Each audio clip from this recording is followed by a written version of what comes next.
Avec le retour en grâce de la fourrure, c'est parfois un peu tout et n'importe quoi. Alors, comment réagissent les associations de défense de la cause animale, autrefois si virulentes? À 2 pas de la Tamise, à Londres. Les bureaux européens de PETA, la plus puissante association anti-fourrure. Sur 2 étages, plus de 20 salariés et des dizaines de bénévoles, pour la plupart végétaliens convaincus, comme Nicolas Gresset, porte-parole pour la France. Donc là on a la kitchenette parce qu'en fait il y a beaucoup d'employés qui mangent sur le pouce ici, tellement de travail.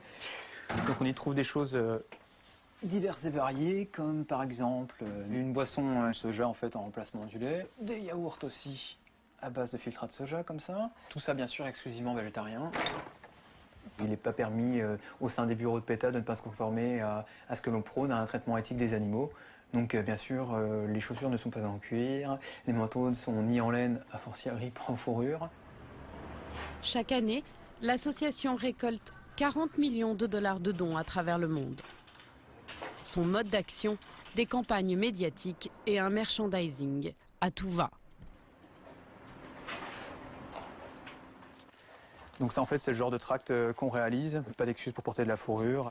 Donc on a des campagnes aussi plus spécifiques comme celle-ci en Grande-Bretagne qui concerne les chapeaux de la garde royale. Il faut savoir que c'est un ours pour un chapeau. L'association cible même les très jeunes. Kits éducatifs pour les instituteurs avec comptines sur les animaux à raconter aux élèves, autocollants contre la fourrure, sans oublier la panoplie vestimentaire. Un petit t-shirt pour les enfants, par exemple. Et aussi pour les bébés. Mais aujourd'hui, PETA se focalise surtout sur les créateurs qui se sont remis à la fourrure après des années d'abstinence. Ce jour-là, une semaine avant les défilés parisiens, Nicolas Gresset en a un dans le collimateur en particulier. Je pense que c'est intéressant de cibler Armani pendant la semaine de la mode, parce qu'il est vraiment le symbole des designers qui ont retourné leur veste. Le styliste italien s'était engagé publiquement à bannir la fourrure dans ses créations. Mais il a oublié cette promesse et utilise le lapin dans ses nouvelles collections. Les membres de l'association veulent lui réserver une petite surprise. J'ai pensé que l'on pourrait asperger ces vitrines avec du faux sang. Et si on se mettait tout nu en France, ça passerait? Non, je pense pas que ce soit une bonne idée. On a déjà fait ça plein de fois. Bon, alors la campagne idéale, ce serait peut-être de le montrer en Pinocchio, puisqu'il a menti. Tu veux dire qu'on porterait des masques avec la photo d'Armani et un nez de Pinocchio?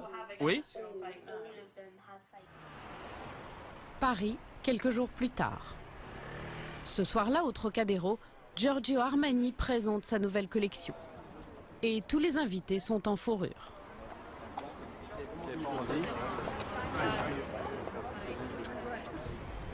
À quelques mètres de là, Nicolas Gresset, les membres de PETA et leur masque de Pinocchio se préparent.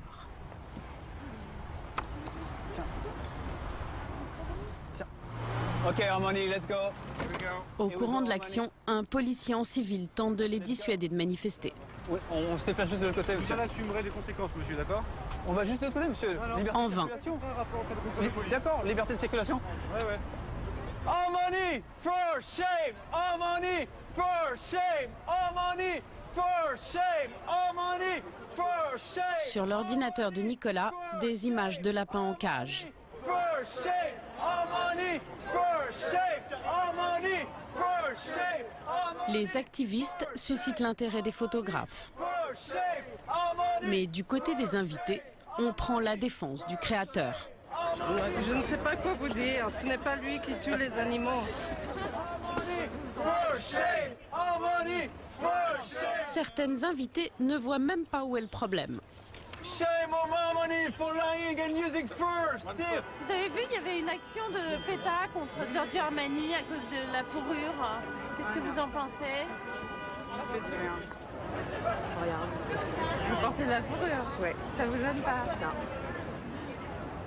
Les activistes ont fait chou blanc. Le monde de la mode ne compte absolument pas délaisser ses fourrures. Les mannequins, mais aussi les journalistes de mode, comme la patronne du magazine Vogue qui cet hiver a multiplié les photos de fourrure dans son journal. J'adore les bêtes, c'est pour ça d'ailleurs je ne veux plus porter que de la fourrure. On me dit qu'on peut manger. Voilà.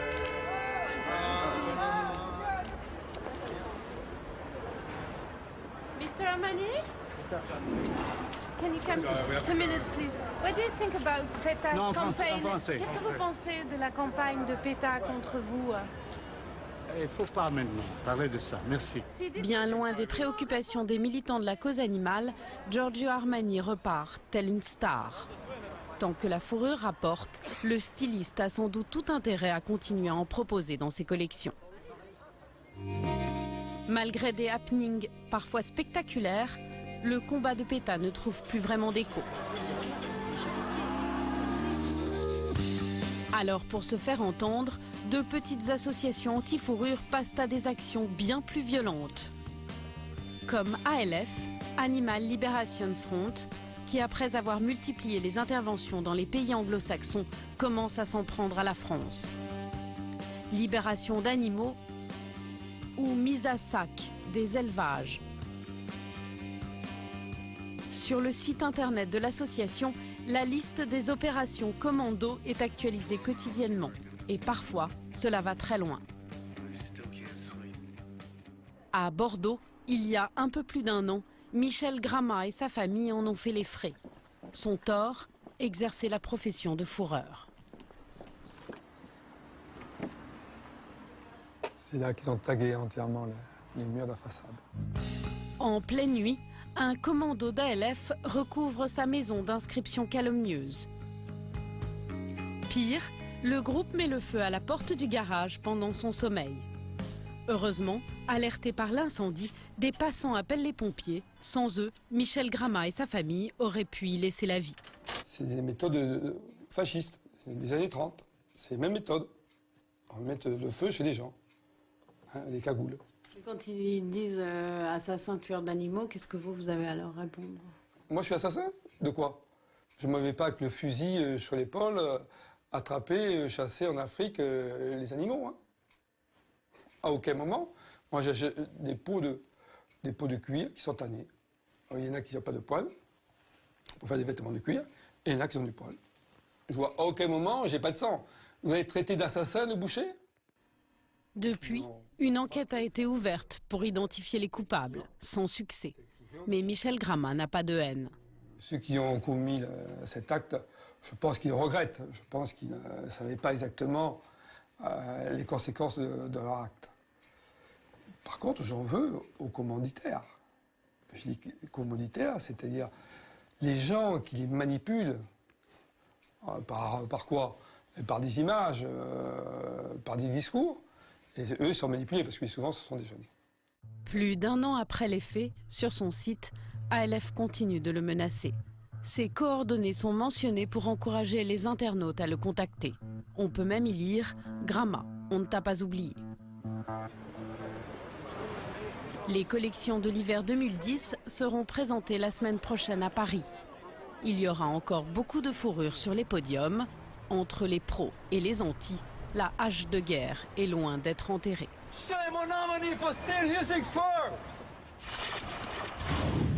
Malgré tous les efforts déployés par le lobby scandinave, certains stylistes résistent. Stella McCartney, par exemple, n'utilise que de la fourrure synthétique. Quant aux enseignes de prêt-à-porter, elles sont une trentaine à avoir banni la fourrure de leur collection. Citons H&M, Zara ou encore La Redoute.